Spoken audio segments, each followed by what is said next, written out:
You know what upsets me? People forget Neymar was already 22 by the time he arrived in Europe. They disregard that part of his career as if back then he didn't have half the world convinced he was the single greatest wonder kid of all time. I mean, you have to realize, by then, he had played over 230 games already, with about the same number of goal contributions, as well as winning a total of 72 awards and trophies in just 5 years, including 2 nominations to the Ballon d'Or, which no one playing in South America had ever managed to do. Back then it seemed Neymar was destined to become a legend. I mean, right from the moment he was born, everything seemed to be on his side. Not only did he have the genetics, with his dad being a footballer as well, but his birthday, the 5th of February, might be the biggest good luck charm when it comes to football. From Cesare Maldini to Jorge Hagi, Tevez and even Ronaldo, it almost seems that if you're born on that date, you're bound to become a footballer. But don't assume things were always easy. All of it could have gone very wrong for Neymar from very early on. When he was just 4 months old, his family was driving to see some relatives when a car swerved into their side of the road, crashing violently into them. As his father regained consciousness, the pain he felt was so bad that he yelled out to the mom that he thought he was going to die. Turns out, he had broken his hip and would even be forced to retire from football following the accident. But if you ask him what ended up scaring him the most, was the moment he realized Neymar wasn't in his seat. He thought he had been ejected from the car, that he had died. But thankfully, the mom ended up finding him under her seat, badly hurt, with blood running down his head, but alive and without a single broken bone. In fact, it would be thanks to his father's obsession for football that Neymar would become as good as he was as early as he did. At just 6 years of age, he was just running in the stands of a futsal pitch when a scout named Betinho, the same man who discovered Rubinho, saw him. Noticing his speed and the precision with which he zigged and zagged between the seats was enough for him to tell that he would be the next great.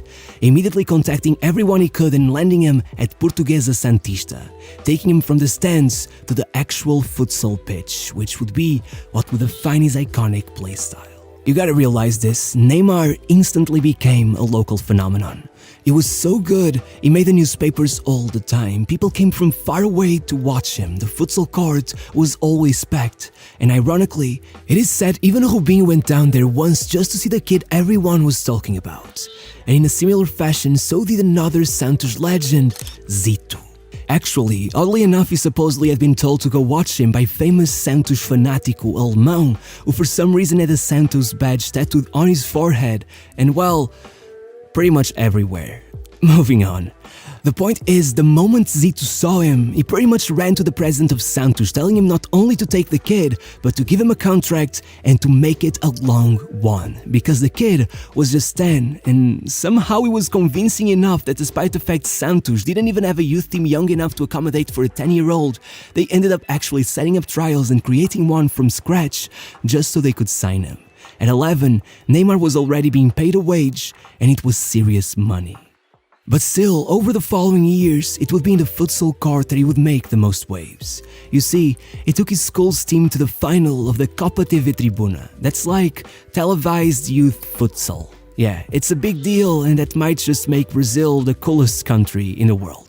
Regardless, what would make that game iconic would be the fact that by halftime, with the game tied, the reporters would interview Neymar, and the kid was incredible. Stoic as it gets, he told them he was confident he would win. But once the game restarted, things went wrong for him as his team went behind, which sent him into overdrive. I mean, he literally refused to pass the ball. It was all to the point that when the other team went 2 goals in front, he began literally either shooting from one side of the pitch to the other or just trying to take the entire team on his own. Eventually, even succeeding and scoring a goal, though they would end up losing 5-2. Which might have you saying, hey, what kind of ending is that? Well, that wasn't the ending, because the next year Neymar came back better than ever and finally took the trophy. Though that probably meant nothing to him, as by then he was literally flying to Spain to go on trial at Real Madrid. They flew him and his dad, they showed him around, they did everything they could. I mean, honestly, it seemed they would buy him the moon if it was possible, and he did even end up being registered as a Real Madrid player, but Neymar seemed homesick from the moment he got there, so his dad talked to Santos, convinced him to pay a signing bonus of 1 million reais, and just brought the kid back to Brazil. And from that moment on, it just blew up. Over the next 2 years, he began playing with the oldest kids in the academy despite being just 15, and still managed to outshine everyone so much that he began getting his first call-ups to the Brazil under-17 national team, becoming the most notorious wonder kid in the entire country, prompting Santos to lock him down with a contract shortly after he turned 17 and moving him to the first team where at first he wasn't even supposed to play. But well, guess what happened? He completely demolished his teammates in training, leading the manager to joke about calling him up for the next game with Neymar against his expectations, telling him he was more than ready. Meaning that by the time the match came around with the result tied at 0-0 in the 59th minute, the entire stadium, knowing how talented he was, began calling for Neymar's name, asking the coach to bring him in. And well, he obeyed, and Santos suddenly looked lively again, flipping the game on its head and taking the win. From there on out, he made one more appearance coming from the bench and suddenly had made 15 consecutive starts for the club. And even though over the second half of the season the coach did take a step back when it comes to that, by the end of the year not only had he won the award for Best Young Player at the Paulista Championship, but he had made it to the final of the competition where he went head-to-head with the phenomenon himself, who unfortunately for Neymar scored twice and took the win. Regardless, the following year, with Ganhou and Robinho by his side, Neymar would take it all to the next level, taking the Paulista by storm with 14 goals and 5 assists in 19 matches, but above all scoring 2 in the final match to give Santos the title and himself the award for Best Player of the tournament. All while going on an even more absurd run in the Copa Brazil, scoring 11 and assisting 7 in just 8 matches, at one point going on a run that saw him get 14 goal contributions in 3 matches, including a 5-goal haul in the final one, eventually taking the title as well as the competition's top scorer award. At just 18 years of age, Neymar was the poster boy of Brazilian football, the face of the Brasileirão. Santos had even rejected the £30 million offer by Chelsea, only convincing Neymar to stay after telling him that the team would be centered around him, at one point even getting Pele on the phone to talk him into staying. But of course, all of this meant he was expected to be called up for the World Cup with Brazil, where we could have seen him line up besides Ronaldinho. But unfortunately, national team manager Nunca robbed us of that possibility by leaving Neymar out of the tournament. Maybe it had something to do with the fact that that was also the year that René Simões referred to Neymar by saying, "We are creating a monster," which he did not mean in a good way. Let me explain. Neymar had become famous for scoring penalties with a paradinha, meaning stopping right before hitting the ball to trick the goalkeeper into diving too early, which pissed him off terribly, with the legendary Rogério Ceni even complaining to the press about it once, which was especially ironic because he too had done it in the past.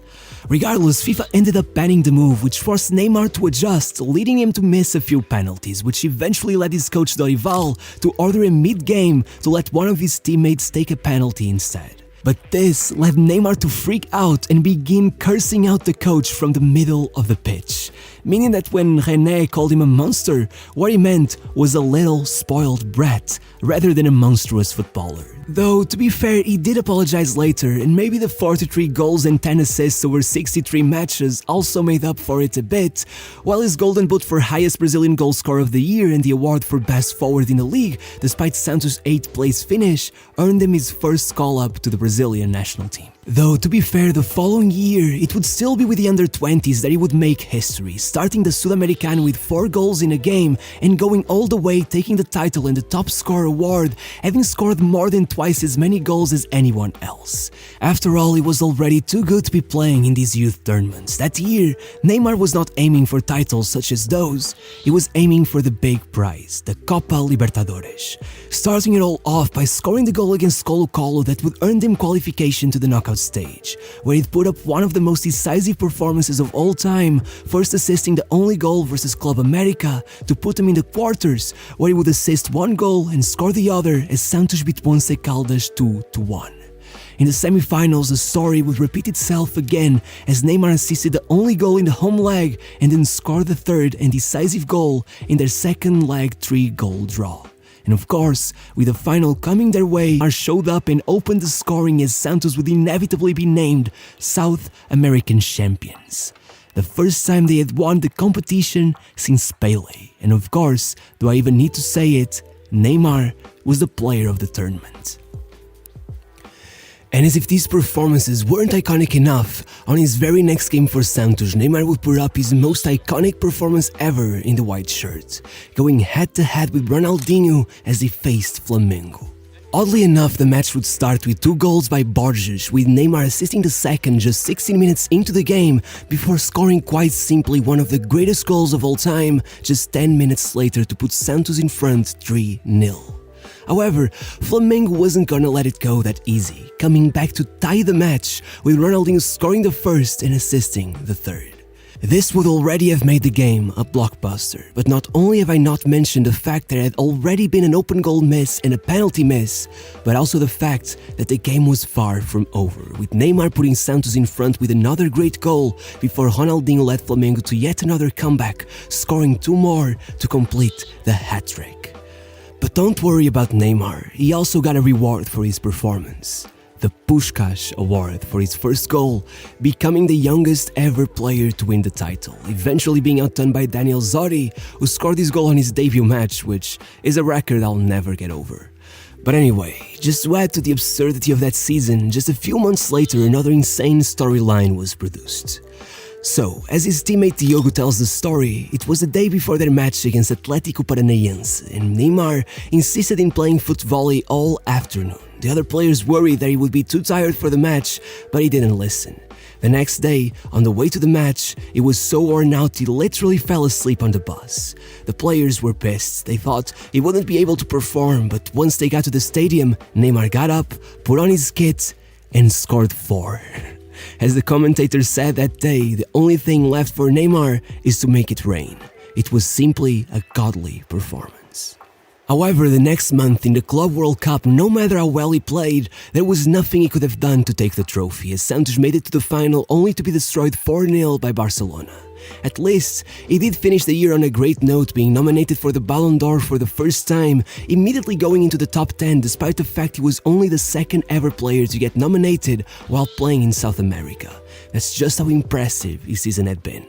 Regardless, the following year, he didn't hold back either, putting numbers on the board like never before, winning his 3rd consecutive Paulista championship with 20 goals and 8 assists in 18 matches, in an absurd performance that saw him be involved in 74% of the goals scored by Santos in the 7 matches that preceded the final, totaling 13 goals and 4 assists over that period. But please don't get the idea that he could only do this in the regional championship. His numbers in the Brasileirão were pretty much the same, and his most iconic performance of the year even came in the Libertadores once again. So, it pretty much all started when the manager of Bolívar took a jab at him in the pre-match interview, saying, "Neymar, I don't even know who that is." That sentence already angered Neymar, but once Bolívar took the win in the home game played in the famously hostile mountains of Bolivia, it all became much worse, leading him to warn Bolívar that in the second leg they had it coming for them. And he meant it. Let's just say 6 minutes into the match, Neymar had already grabbed an assist to level the aggregate score. Then 16 minutes after that, he had scored to put Santos in front. And then he let loose and started what was simply one of the greatest sporting humiliations of all time. Scoring another 6 minutes later and then assisting one just 8 minutes after that, eventually even assisting one more to total 2 goals and 3 assists for the match as Santos demolished Bolívar 8-0. The biggest win in a Libertadores match since 1970. Unfortunately, 2 rounds later, Santos would be stopped in their tracks by Corinthians as Neymar's only goal wasn't enough to put them through to the final once again. But at least, he did take the top scorer award, which he still hadn't been able to do.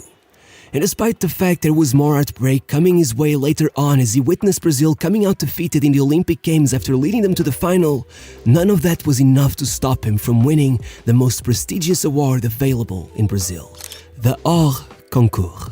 An award that served the purpose of literally taking Neymar out of the competition for any other award, considering him simply too good to even be compared to other players. For a bit of perspective, this award had only ever been given to Pele, not to Ronaldo, Ronaldinho or Zico, only Neymar and Pele. After all, with 43 goals and 19 assists in 47 matches, what else were they supposed to do? Following one more nomination to the Ballon d'Or, Neymar went into his 5th season at Santos, becoming their first ever player to make it to 5 consecutive Paulista Championship finals, and even being named the competition's best player despite losing that final match. Then, moving on to the Confederations Cup with Brazil, scoring or assisting in every single match, taking the top scorer and best player awards, as well as the trophy, by defeating the mighty Spain of the early 2010s, ruining their 29-game unbeaten streak. Still, no matter how promising that season was looking to be, having scored 138 goals and provided 65 assists in 230 matches for Santos, winning a total of 6 trophies and more than 70 awards in a span of 4.5 years, the onslaught of millionaire offers by European clubs finally became too much to handle for Neymar, rejecting Chelsea, Real and Juve in favor of Barcelona. To this day, no one is sure of the real value of his transfer, with Barcelona reporting it as a mere 57 million. However, with Real Madrid president Florentino Perez claiming Santos had asked him for at least 150 million, I guess it's not hard to imagine how expensive it might have been. But one thing is sure, whatever amount they paid, it was worth it.